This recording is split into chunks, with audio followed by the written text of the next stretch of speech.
Hi there, I'm Hazel A from Hazel A Patterns, and today I'm going to be talking you through the maths that is an unfortunate necessity for my latest pattern.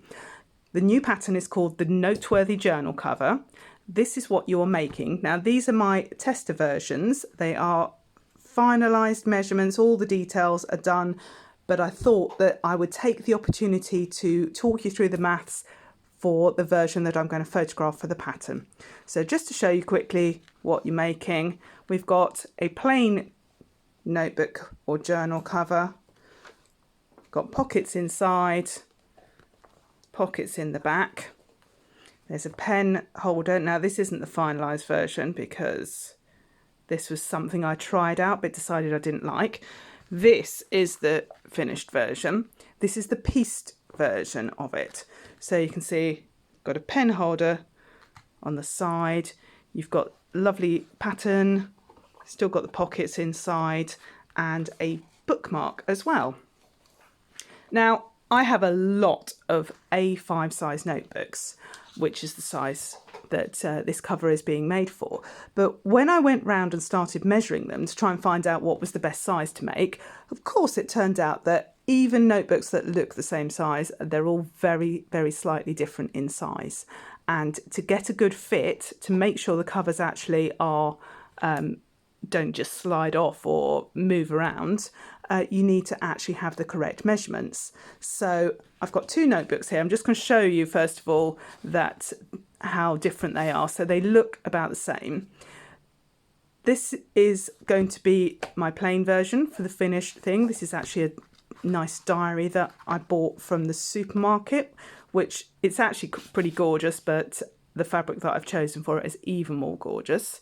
And then I've also got this notebook here from a high street store, not an expensive one, and this has hard covers.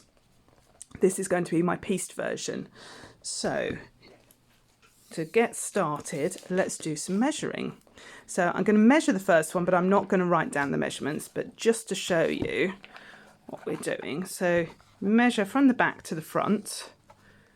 So wrap your tape measure round all the way and read it off. And this one is 12 1/8. Needs to be the exact measurement. As I said, you don't want sloppy covers, you don't want them falling off. And this one is 8 1/4. Now we'll get started on the other one. So let's wrap them round.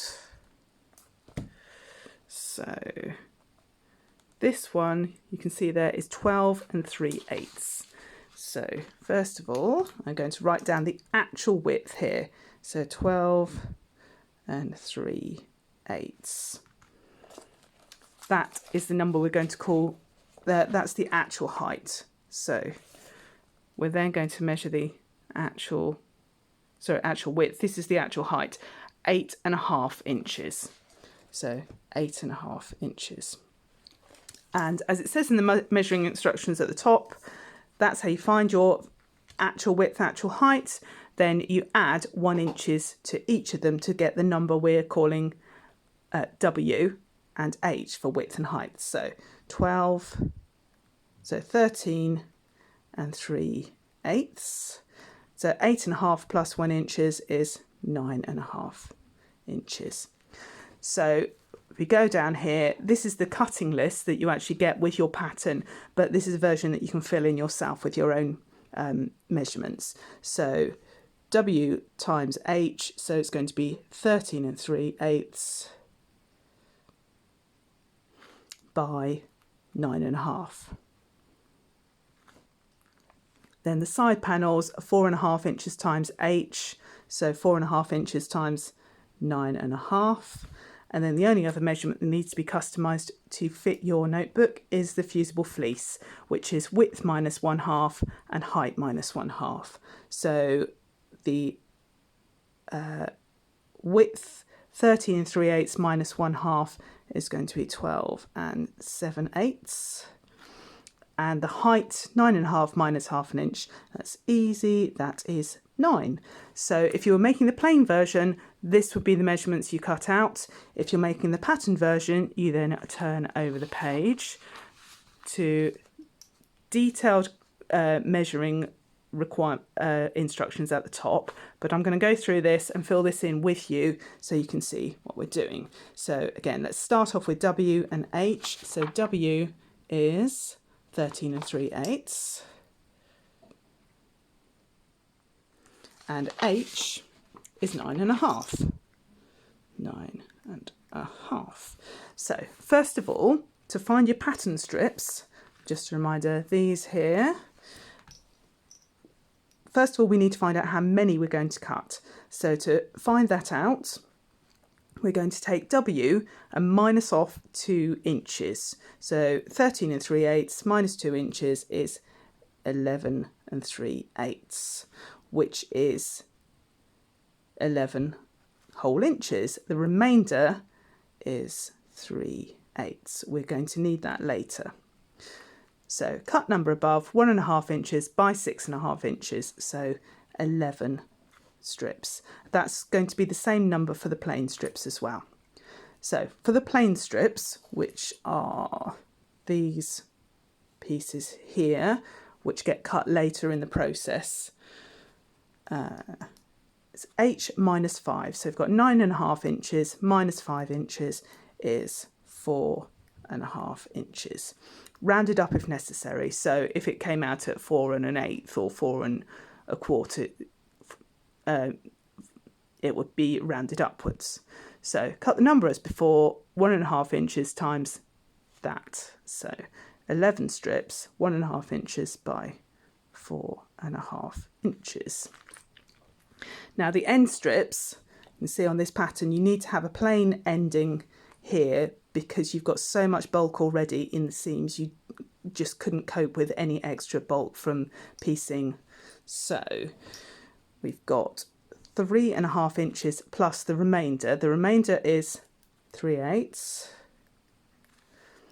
So 3.5 plus 3/8 is 3 7/8.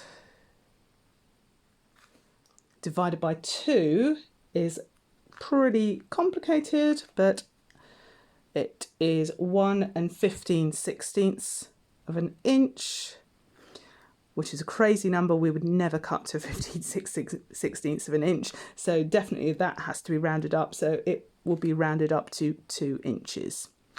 So to find the length of the end strips, the height rather, it's height plus 1/2 inch. So 9.5 inches plus 1/2 inch is 10 inches.